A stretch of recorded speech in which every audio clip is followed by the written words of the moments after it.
So I know a lot of people have probably been wondering where I've been. I've been very quiet on social media lately since my last competition. Um, so, first off, I want to just say a disclaimer that I am in no way diagnosing myself or looking for any kind of help from anyone or looking for any kind of attention. I like to be real and authentic and let you guys know, you know, my journey. This has always been about my journey in life, not just in bodybuilding, but in how everything has affected me and how I grow from it and I learn from it. So, with that said, last season, along with this current season that I just finished up, I had a very rough time getting back on track after competition. We all know it's very extreme, it's very intense. Especially, physically alone, like your body wants more food. You're pushing it to do these things, pushing it to the limits, and it wants more fuel, but you just can't give it because you're trying to lean out as much as possible. So we all know that there's that part of it. And I have had eating disorders in the past. I've definitely been open about that before. That has never been something that I've been ashamed of or that I'm afraid to speak up on. I know other people out there are suffering, and it really helps to open and to talk about it. I've noticed myself, I'm starting to feel a little bit better with the shell that I've been in, just being more open, telling more people what's going on with me, how I'm feeling, what I'm doing to get myself better. So I had a really tough time this past season coming around and being able to stick to like a reverse diet. I've learned a lot about my personality and myself in the last couple of weeks. There's stuff that I've been dealing with since childhood. I am very impulsive. I have a very addictive personality. Of course, these things show up in my eating disorder. However, it's I knew there was more to this than just eating disorder. In the past, I have been treated for eating disorder. I've seen a nutritionist. I've seen a therapist. I've seen a psychotherapist. I've been put on medication for anxiety and depression, and that are supposed to also help with like bulimia and binge eating. So, I've been there, I've done that. Yeah, and there's a period of time I feel great. When I'm in like my off season, I feel absolutely great. And that's because I'm not mentally pushed to that limit to where I'm so overwhelmed that I just can't handle it anymore. And I really think that's what's going on here, is I get so far into a prep, so far mentally in a place where I start to feel alone. I don't have people around me that understand what I'm going through. And of course, I meet lots of competitors. I have my coach. I have these resources around me, but in your day-to-day life, you still feel very alone. Especially in my situation, I'm still carrying a lot of childhood trauma. So even though I've worked on a lot of stuff over the last decade or so, I've done a lot of things to really further myself and grow myself and, become the person that I knew I was always supposed to be. There's still areas that I have not touched that need to be worked on, that I need to be able to free myself from. And that's when I'm realizing these things are showing up when I'm that deep in prep. I feel like I can't go anymore. I feel that loneliness. I feel like an emptiness inside. And for me, I have like a process or behavior addiction, which is food. And this comes out in an eating disorder. So I have a lot of childhood trauma that still needs to be worked through. Like I said, normally day to day, I'm fine. My anxiety medicine that I take can handle most of what I need it to. But it's pushing myself to those extremes. I'm seeing that there is still something that's not letting me be completely free. So I am currently working with a therapist. I am not actively working on doing any shows anytime soon. I don't know if you can tell from the video, I have put on a good bit of weight, especially since we're only a little over a month out from my last show. The weight went on pretty quick. Like I said, it was a big mental thing for me, eating past the point of, like, my stomach was distended for like a good week or week and a half. Like, I could not like suck in. I felt physically uncomfortable. I was physically in pain. Like, my body hurt from all the food I was putting into it. And the worst part is I still had to work. I still had to show up as a mom and a wife. You know, these things don't stop. They don't go away. So I was like, you know, I've got to do something quick. So I started doing a little bit of research into some more mental health stuff, and I'm like, that's when I figured out, I'm like, this is more than just my eating disorders. That's what we were treating in the past. And I can do fine during a prep. Like, I don't have an issue controlling my food, working out more. You know, I know what my goal is, and that's what I'm going for. There was just something else that it's when I get to that extreme, there's something deeper down that's not letting me take it any further. And it's kind of like, no, this is not a safe spot for you. And it comes out through an eating disorder, binge eating, and just kind of losing control. So for those probably wondering what my childhood trauma is, if I haven't personally told you, I haven't been very open about it on social media or anything, because it's been some time now. But my father was an alcoholic, pretty much my entire childhood. I believe he quit around like 2009. So I was about 20 years old. So literally from the time I was born until I was about 20 years old, I lived in a family with an alcoholic father. There is a such thing as adult children of alcoholics syndrome. And it has been studied, and, you know, lots of books and stuff have been written about it. A lot of research has been done, and that's kind of what we're working towards now. That is my childhood trauma. I really was never able to be myself growing up. I quickly was put into this position where I had, you know, fight or flight. I was always under stress, always in chaos. And I realized this in myself. When things start to go well in my life, things start to go too good, I either self-sabotage or, you know, I'm like, this can't be. I can't be doing things this well. I'm like, no, this is, you know.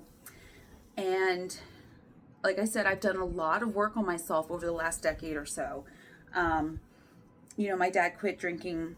I'm 36 now, so, but he's also been passed away for almost 5 years. So the last decade that he was alive, you know, there was still a little bit of limbo there. There wasn't much healing being done. I wasn't actively seeking treatment, really.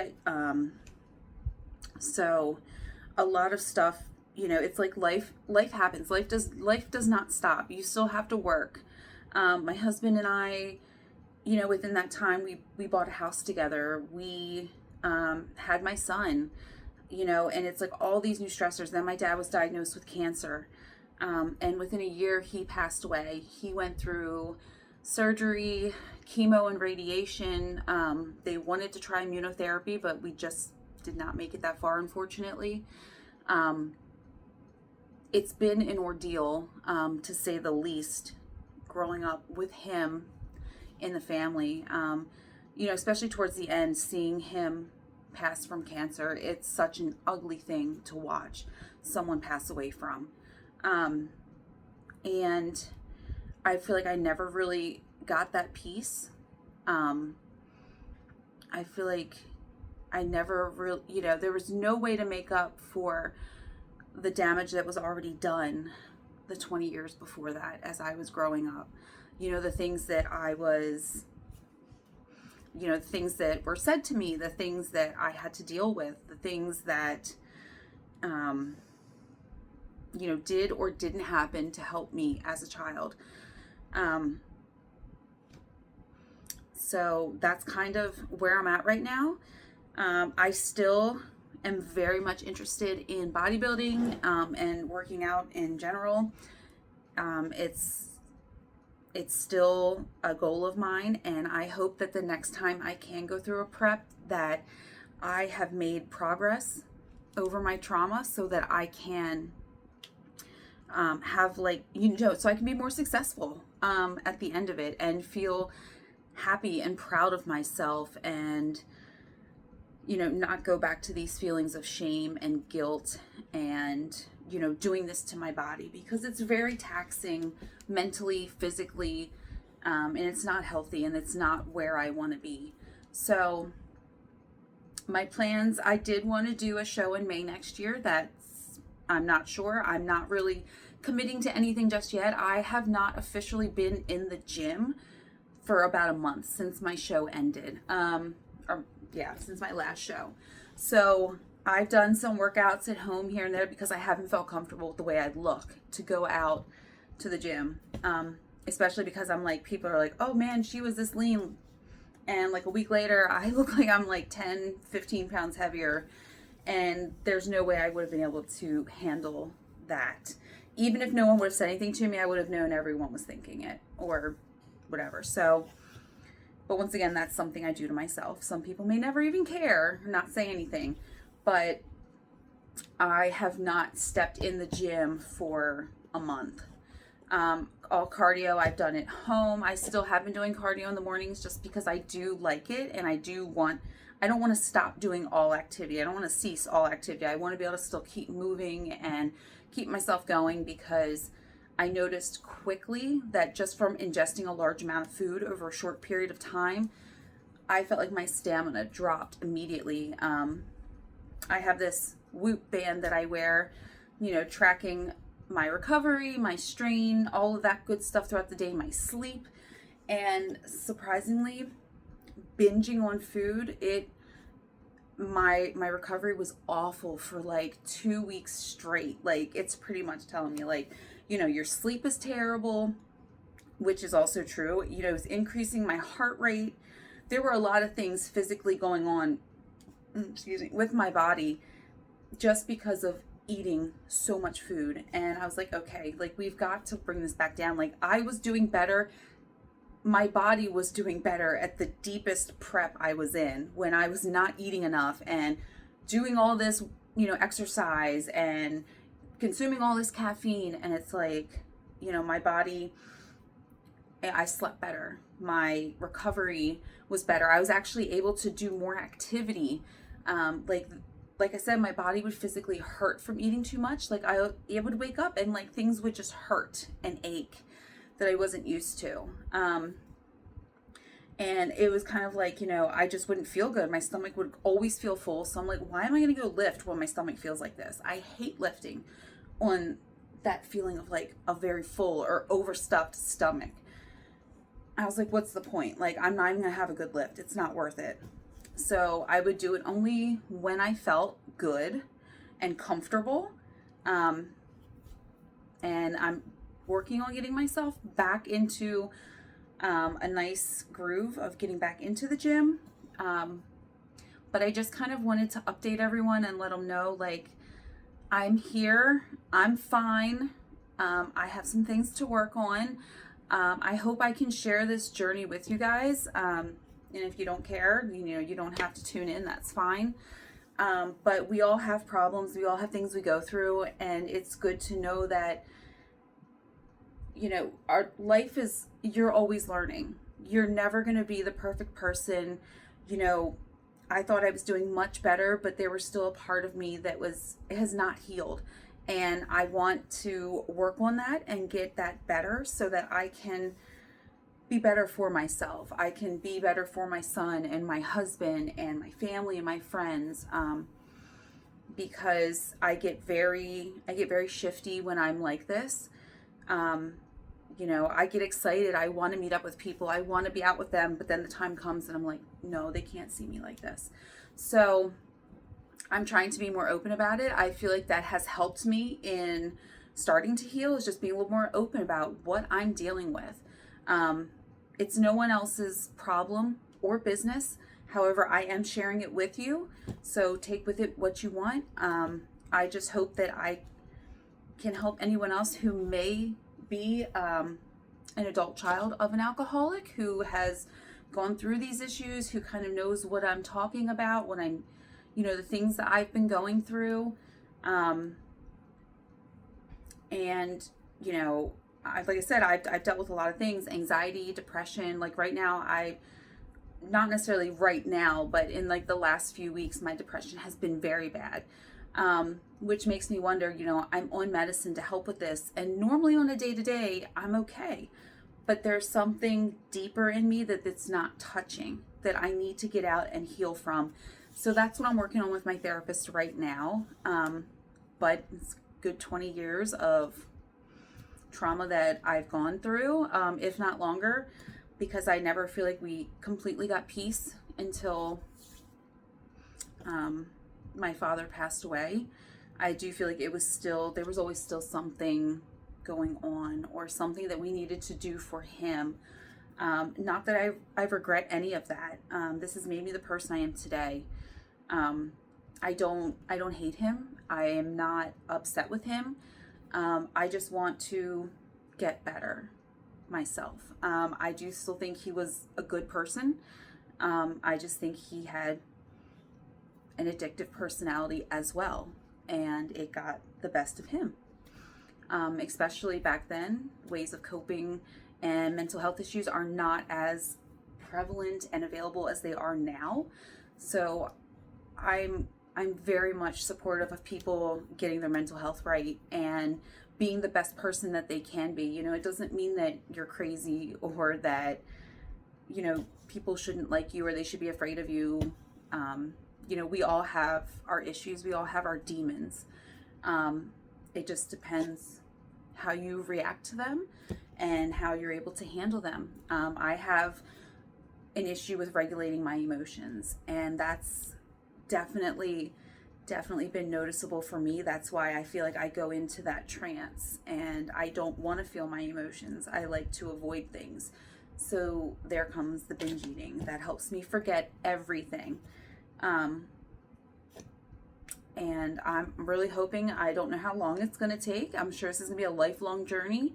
And I hope it is, because I'm learning something new every day, and I'm being able to provide tools for my family and my friends who are going through these things as well. So I'll keep you guys updated. But right now I am doing good. I'm here. I'm happy. I'm healthy. I'm just kind of trying to get things to a good place for me and healing, to where I can get back to doing what I love. And